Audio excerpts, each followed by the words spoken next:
मोहब्बत एक बहुत पवित्र रिश्ता है, लेकिन कभी कभी यह आपको ऐसी गंदगी में धकेल देता है कि जिससे आप निकलना भी चाहें तो निकल नहीं पाते। आज मेरे साथ भी यही हुआ था। जब मैंने अपने आप को शीशे में देखा तो मेरे पूरे शरीर पर मिट्टी, गंध और कालिख लगी हुई थी, लेकिन मैं तो हमेशा साफ सुथरी रहने वाली औरत थी। फिर ये मेरे साथ कैसे हो गया? मैं टिश्यू पेपर से अपने वजूद को साफ करने की कोशिश करने लगी। मेरी आंखों से आंसू भी जारी हो गए, लेकिन वह गंदगी साफ नहीं हो रही थी, क्योंकि वह गंदगी मेरे शरीर पर नहीं बल्कि मेरी आत्मा में समा चुकी थी। मैं मैली हो गई थी, अब मुझे कोई भी साफ नहीं कर सकता था। और यह कैसे हुआ था? अगर यह मैं बताऊं तो शायद आप सब लोग हैरान रह जाएंगे, क्योंकि इस गंदगी को एक बहुत साफ रास्ता गया था। ऐसा साफ रास्ता जिस पर जरा भी धूल नहीं थी। फिर मेरी मंजिल इतनी भयानक कैसे बन गई? मैंने कहाँ पर कदम गलत रखा था, यह जानकर आप लोग भी हैरान रह जाएंगे। यह ज़्यादा पुरानी बात नहीं है, जब मैंने अपनी ज़िंदगी का एक बहुत बड़ा फ़ैसला लिया था। मेरे माता पिता मेरी बहन की शादी कराना चाहते थे, क्योंकि मैं घर चलाती थी, इसलिए वह मेरी शादी नहीं कराना चाहते थे। और कभी कभी सुनने में अजीब लगता है, लेकिन जब बेटा या बेटी कमाते हैं और पूरा घर संभालते हैं तो फिर उसकी शादी कराने पर ख्याल माता पिता के दिल में नहीं आता। मेरे साथ भी कुछ ऐसा ही था, पर मैं हमेशा से ही दूसरों की खुशी में जीने वाली लड़की थी। और मैं कहती थी कि जब भी शादी करूंगी किसी ऐसे इंसान से करूंगी जिससे मुझे प्रेम होगा। लेकिन प्रेम सिर्फ हवा में नहीं होता, उसके लिए बहुत सी कुर्बानियाँ देनी पड़ती है, बहुत से उसूल तोड़ने पड़ते हैं, और यह बड़ा हिम्मत का काम होता है। मैं तो अपने घर वालों के सामने बोल भी नहीं सकती थी। मेरी बहन की जब शादी हो रही थी तो वह बिल्कुल भी खुश नहीं थी। मैं उसे कह रही थी कि तुम्हें तो खुश होना चाहिए, तुम्हारा अपना घर होगा, पति होगा। मेरी शादी की उम्र थी, पर कोई बात नहीं करता। अपने माता पिता का मुंह काला करवा दूंगी। तूने कहाँ जाना है? तो वह कहती थी कि नहीं, कहीं नहीं जाना। लेकिन शायद उसके दिल में कुछ और ही था कि मुझे शादी से 2 घंटे पहले वह कहीं गायब हो गई। उसका फ़ोन भी घर पड़ा था, वह घर से भी कोई चीज़ लेकर नहीं गई थी। हम लोग बड़े परेशान हो गए। बात मेरे माता पिता की इज्जत पर आ गई और उन्होंने मंडप में मुझे बैठा दिया। इस तरह की शादियां बिल्कुल भी नहीं चलती, हर कोई जानता है, लेकिन मेरी शादी फिर भी चल गई, क्योंकि मुझे एक बहुत अच्छा इंसान मिला। पर उससे पहले मैं बहुत डरी हुई थी, और सबसे ज़्यादा नुकसान मेरे माता पिता का हुआ था।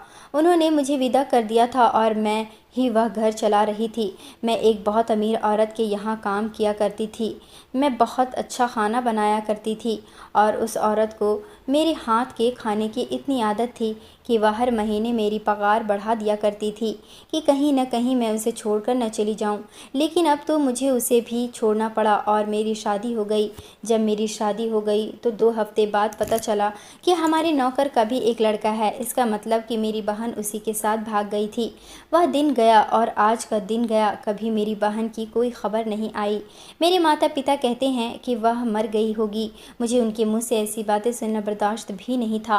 पर मेरी माँ कहती है कि उसने सिर्फ अपनी ज़िंदगी बर्बाद नहीं की, बल्कि वह तेरी ज़िंदगी भी बर्बाद करके चली गई। अगर एक बहन बाहर जाए तो दूसरी की भी शादी नहीं होती, और यह तो अच्छा है कि तेरा पति अच्छा इंसान है, वरना तुझे नहीं पता कि क्या हो जाता। मेरे पति का नाम कृष्ण था। मुझे उससे बहुत ज़्यादा मोहब्बत थी। मैं उसके लिए कुछ भी कर सकती थी और अभी तक करती आई थी। छोटी छोटी कुर्बानियों से लेकर बड़े बड़े फैसलों तक मैं उसके साथ खड़ी रही थी। लेकिन अब ऐसा दौर आ गया था कि एक बंदा कमाए और सारे खाए वाला नज़रिया एक मजाक बन के रह गया था। अब तो एक घर में 2 कमाने वाले हो तो तब भी पूरी ना पड़े, इसलिए सोचा कि अपने पति का हाथ बटाना मेरा ही फ़र्ज़ है। मैं उसकी मदद नहीं करूँगी तो कौन करेगा? बच्चे इतने बड़े हो गए थे कि खुद से खाने पीने वाले थे, स्कूल जाते थे और अपना काम खुद कर लेते थे। अब मेरे पास वक्त था, और यही वक्त था कि मैं कुछ करती। भगवान ने मेरे हाथ में बहुत जायका दिया था। मैं बहुत अच्छा खाना बनाती थी, और फिर वही शादी से पहले भी यह सब कुछ करने का तजुर्बा तो था ही। मुझे पता था कि मैं वाकई बहुत अच्छा बनाती हूँ, और भाई यह काम करूँगी तो मुझे नुकसान नहीं होगा। और जब औरत खुद से पैसे कमाने की कोशिश करती है तो उसे वही काम करना चाहिए जो उसे आता है। इसलिए सोचा कि घर में ही खाना बनाकर बेचने का व्यवसाय शुरू करती हूँ। शुरू में लगा था कि सारा कुछ खुद ही संभाल लूँगी, लेकिन फिर भगवान ने मेरे काम में 4 चांद लगा दिए और मेरा काम बढ़ने लगा। मेरा पति भी बहुत खुश हुआ। उसने कहा कि अब तुमसे अकेले यह सब कुछ नहीं होगा, इसलिए काम करने के लिए एक लड़के को रखा। हम चाहते तो एक औरत को भी काम पर रख सकते थे, पर लड़के को इसलिए रखा क्योंकि वह काम में मदद भी करता था, खाना डिलीवर करने का काम भी करता था, और उसके पास मोटरसाइकिल भी थी, तो कोई दिक्कत नहीं था। पेट्रोल हम डलवा देते थे, बाकी वह हमारा काम बहुत ही अच्छी नीयत से कर रहा था। जब वह पहली बार पसंद आया था, किसी ने उसे भेजा था, कहा था कि बड़ा ही अच्छा लगता है, काम करने का शौक़ है और ज़रूरत भी है, तो मैंने उसे ज़्यादा गौर से नहीं देखा था। उस वक्त मैं बहुत जल्दी में थी। एक नौजवान और ऐसा लड़का चाहिए था जो काम करने में तेज़ हो। हम कोई बुरा आदमी नहीं रख सकते थे, क्योंकि यह भाग दौड़ वाला काम था। उसका नाम सनी था। वह शायद किसी पहाड़ी इलाके से आया था, यहाँ पर काम करने की नीयत से रह रहा था। बहुत ही अच्छा लड़का था। मेरी उम्र 28 साल थी और उसकी उम्र शायद 22-23 साल होगी, या शायद उससे भी कम। वह मेरे साथ बहुत ही इज्जत से पेश आता और बहुत अच्छे तरीके से काम करता। मैंने सुना था कि पहाड़ी लोग बहुत मेहनतकश होते हैं, और वह वाकई ऐसा था। बड़े बड़े बर्तनों को ऐसे उठा लेता कि मैं हैरान रह जाती। उसमें बहुत ताकत थी। मेरा पति भी इतने भारी काम नहीं कर सकता था। कहता था कि जवानी ऐसे ही होती है। जब मैं जवान था तो मैं भी ऐसे ही भाग भाग कर काम करता था। एक दिन मैं खाने में पनीर बना रही थी। जब पनीर का दिचका मैंने एक तरफ करने की कोशिश की और करीब था कि वह मेरे ऊपर ही गिर जाता और मैं बुरी तरह जल जाती, कि सनी ने आकर मुझे बचा लिया। उसने मुझे मजबूती से पकड़ा और पीछे की तरफ खींचकर एक तरफ कर दिया। उसका मुझे इस तरह से पकड़ना और झटका देना बहुत ही अजीब सा था, लेकिन अगर वह ऐसा ना करता तो सारी पनीर की सब्जी मेरे ऊपर गिर जाती और मेरा पूरा चेहरा भी ख़राब हो जाता था। लेकिन मैं हैरान थी कि उसने यह सब कुछ बड़ी आसानी से और बड़ी फुर्ती से किया था। या तो फिल्मों में दिखाते हैं कि हीरो हीरोइन को हीरो स्टाइल में बचा लेते हैं, लेकिन वहाँ सब कुछ झूठ होता है, या फिर उन्होंने जानबूझकर सब कुछ पहले से ही इस तरह से रखा होता है कि ऐसा करना मुश्किल नहीं होता। लेकिन यह तो सचमुच ही मुश्किल थी, और उसमें से सनी ने मुझे ऐसा निकाल लिया कि मैं हैरान रह गई। मेरा पति घर पे नहीं था। वो तो सुबह जाता था और शाम को आता था। हम लोग घर के सहन में यह काम करते थे। मेरे बच्चे सुबह स्कूल चले जाते थे, लेकिन दोपहर तक आ जाते थे। कभी कभी वो भी थोड़ी बहुत मदद कर देते थे, पर मैं ही उन्हें कहती थी कि तुम लोग अपनी पढ़ाई पर ध्यान दो, क्योंकि अब मैंने उन्हें बहुत अच्छे स्कूल में दाखिला करवा दिया था। मैं चाहती थी कि इतनी मेहनत कर रही हूँ तो उनकी पढ़ाई अच्छी हो, ताकि कल को उन्हें इस तरह का काम ना करना पड़े। यह अलग बात है कि आजकल इस तरह के काम से लोग ज़्यादा पैसे कमा लेते हैं, लेकिन इंसान खाना तो कभी नहीं छोड़ता, चाहे उसके पास पैसे कम हो या ज़्यादा। जैसे ही उसने मुझे बचाया, साथ ही कहने लगा, माफ़ कीजिएगा, अगर मैं आपको पकड़ता नहीं तो आप पर पनीर गिर जाता और आपके साथ बहुत बुरा होता। मैंने कहा, कोई बात नहीं, तुम्हारा बहुत शुक्रिया, तुमने मुझे बचा लिया। अब एक इंसान के साथ आप पूरा दिन काम कर रहे हैं तो आप उससे कोई ना कोई बात तो करते हैं। मुंह बंद करके तो काम नहीं हो सकता, और हमारा तो काम खाना पकाने का था, तो हम कोई ना कोई बात कर लेते थे। आज तो खाना बहुत अच्छा बना है, आज इसमें नमक ज़्यादा नहीं हो गया, ज़रा मुझे वो चीज़ पकड़ा दो। इस तरह बातें करते थे।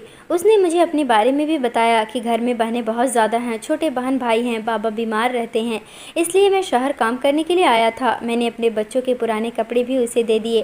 काम करते करते मैं बहुत थक जाती तो वह मेरे लिए बिना कहे ही पानी का गिलास ले आता, मेरा बहुत ख्याल रखता। कभी कभी इंसान छोटी छोटी बातों से ही प्रभावित हो जाता है। मेरे पति के साथ मेरी जब शादी हुई थी तब मेरी जान पहचान में ऐसा ही कुछ हुआ था। शादी के बाद उसने मुझे बहुत अच्छे तरीके से रखा था, लेकिन लड़ाई झगड़ा होता तो वही सी बात पर ताने देता, तो तुम्हारी बहन की ऐसी थी, क्या पता तुम भी ऐसी ही निकलो। हाँ, यह अलग बात है कि अब कई सालों से उसने ऐसी कोई बात नहीं की थी, क्योंकि अब उसे पता चल गया था कि वह भी बूढ़ा हो गया है और मैं भी बूढ़ी हो रही हूँ, और अब हमारे पास एक दूसरे के अलावा और कोई भी विकल्प नहीं है।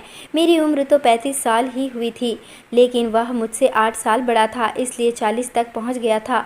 पता नहीं क्यों मेरा दिल सनी की तरफ झुकने लगा था। मैं हमेशा उसके बारे में सोचती रहती थी।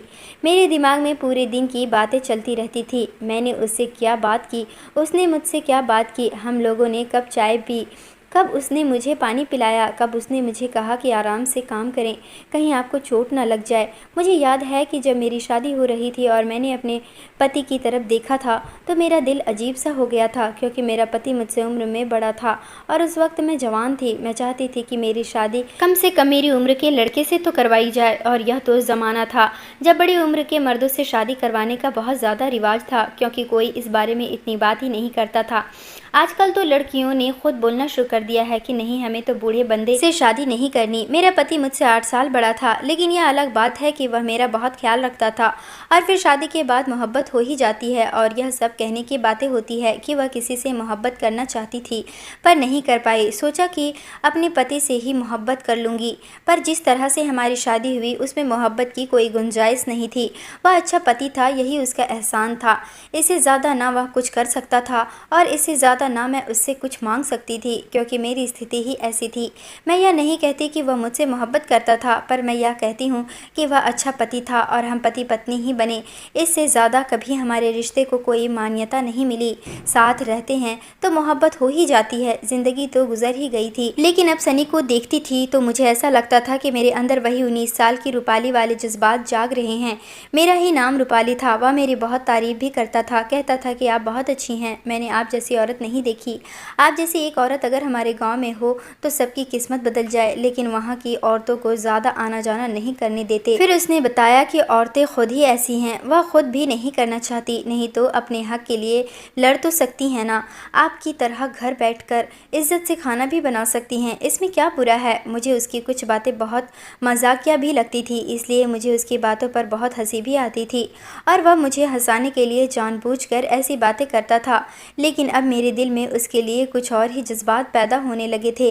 मुझे नहीं पता था कि मैं 35 साल की उम्र में भी बहक जाऊंगी, लेकिन वह कहते हैं ना कि बहकने की कोई उम्र नहीं होती। एक वक्त आता है जब भी भगवान ही समझता है कि अब मैं कभी भी नहीं बहक सकता, मुझे कोई भी अपनी बातों में नहीं लगा सकता, लेकिन वह फिर भी किसी की बातों में लग जाता है। और यह बात है कि ऐसा हो जाता है मेरी उम्र की कोई औरत हो जिसके 2 बच्चे भी हो तो यही सोचती होगी कि अब कहाँ मैं किसी को देखूंगी या कोई मुझे पसंद करेगा। लेकिन सनी से मिलने के बाद शायद मैं भी गलत साबित होने वाली थी।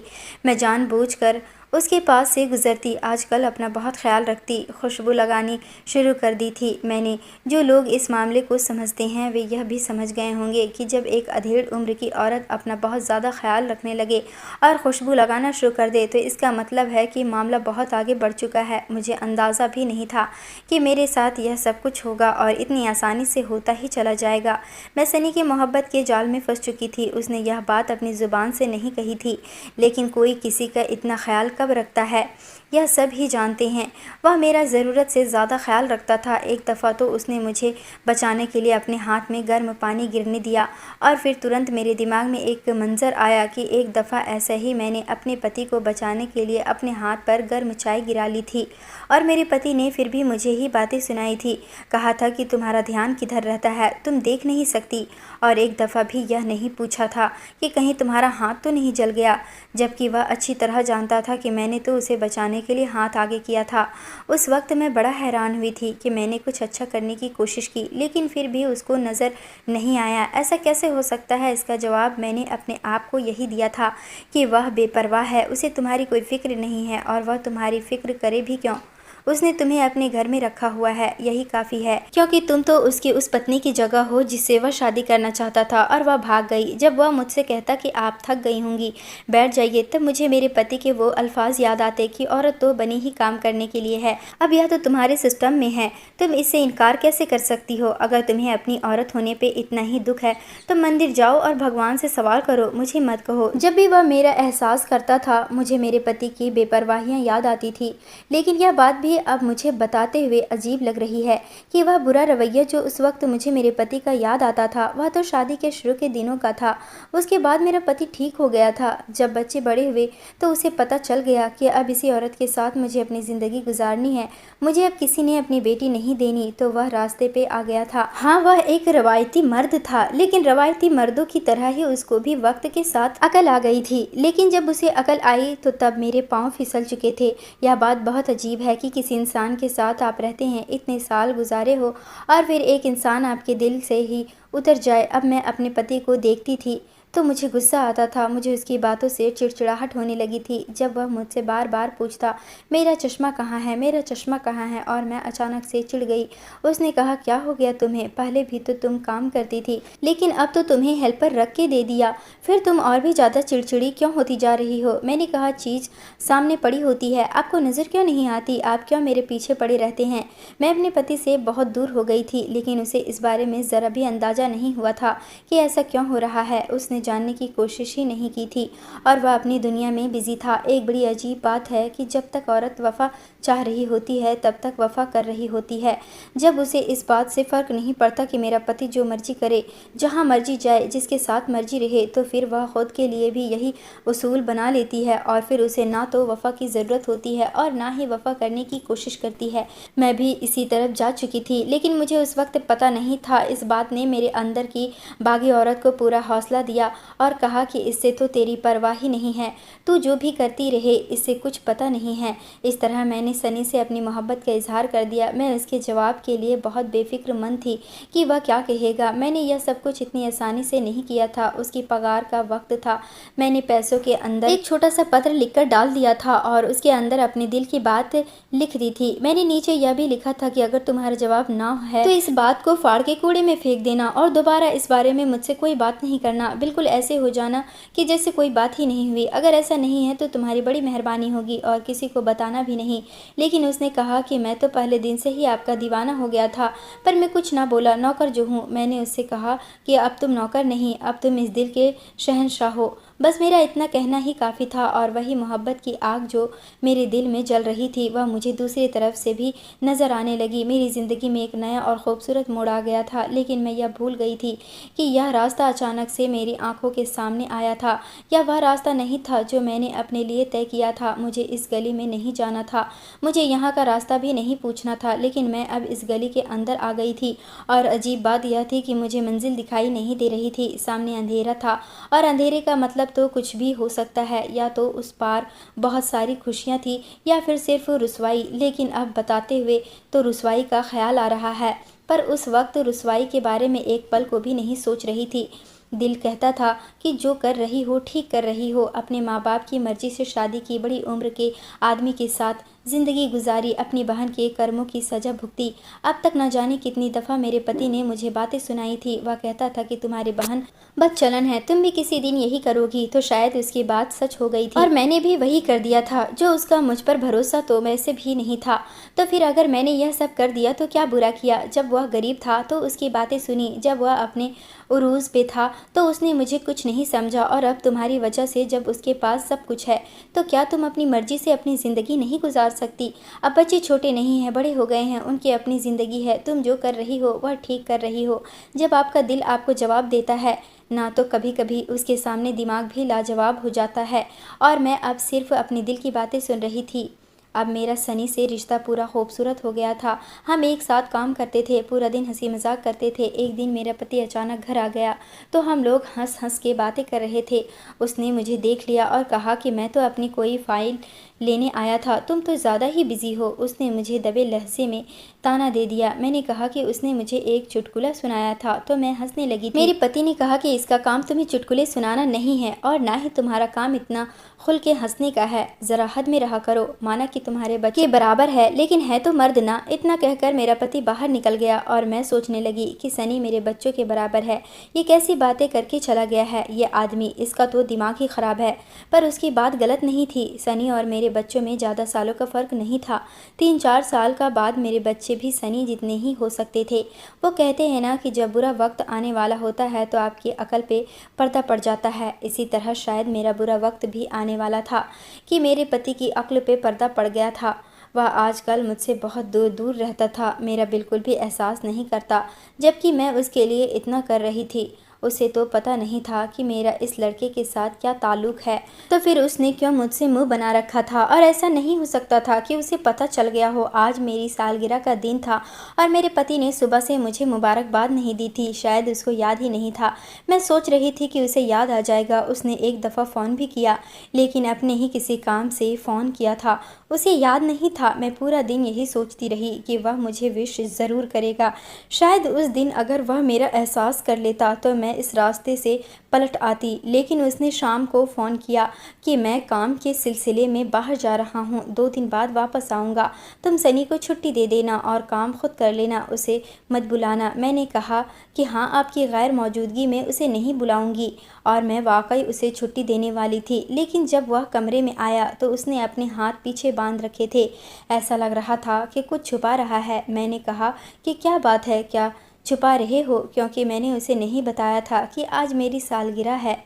पर वह मेरे लिए तोहफ़ा लेकर आया था, और तोहफ़ा भी ऐसा वैसा नहीं, मेरे लिए बहुत खूबसूरत सा जोड़ा लाया था जो उसके लिए ख़रीदना उसकी औकात से बाहर था। मैं जोड़े को देख के ही उसकी कीमत तक पहुंच गई थी, क्योंकि ये जोड़ा मैंने भी बाज़ार में देखा था। उसने कहा कि आज आपकी सालगिरह है, इसलिए मैं आपके लिए लाया हूँ। मेरी मोहब्बत जैसा कीमती नहीं है, लेकिन बस मेरे पास इतनी ही गुंजाइश थी। मैंने कहा कि ये तुम कहाँ से लाए? तो उसने कहा कि मेरी बहन काफ़ी दिनों से ज़िद कर रही थी कि अच्छे कपड़े लेने हैं, उसी के लिए कुछ पैसे जमा कर रहा था। फिर मैंने उन्हीं पैसों से यह आपके लिए ले लिया। मैंने कहा कि तुमने अपने एक रिश्ते पर मुझे जगह दे दी।